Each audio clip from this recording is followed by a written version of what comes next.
to make your child socially desirable by the age of 4. Like you want to burn that into your brain because people don't know that. That's your job. So, and it matches the creativity curve, by the way. It's so cool. If they learn how to regulate their aggression and they learn how to engage in fictional play structures with other kids. They learn how to cooperate and compete. And the advantage to having a well-socialized, disagreeable person is that they really don't let much get in their way.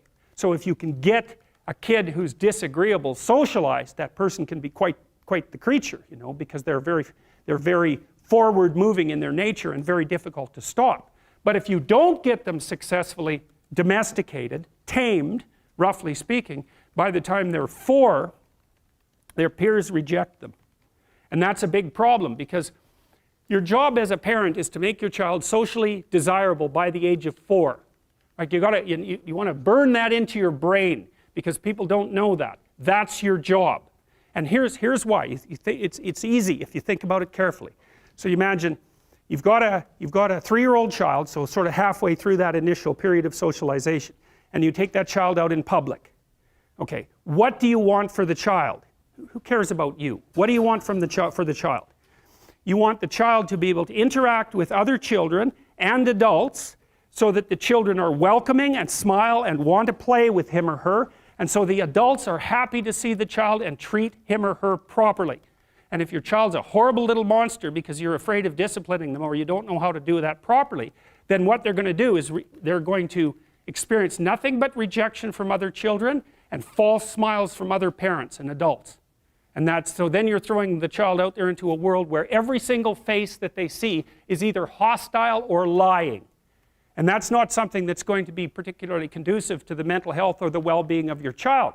If your child can learn a couple simple rules of behavior, like don't interrupt adults when they're talking too much and pay attention and try not to hit the other kids over the head with the truck any more than is absolutely necessary, then, and share and play properly, then when they meet other kids, the kids are going to try out a few little play routines on them and that's going to go well, and then they're going to go off and socialize each other for the rest of their lives. Because that's what happens, is that from 4 years old onwards, the primary socialization with children takes place among other children.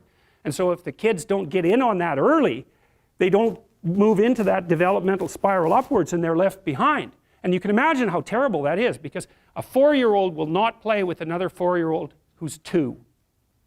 But a 5-year-old certainly will not play with a 5-year-old who's 2, right? Because the gap is just starting to get unbelievably large. And so the kids start out behind, and then the peers leave them behind, and then those kids are alienated and outside the peer group for the rest of their life.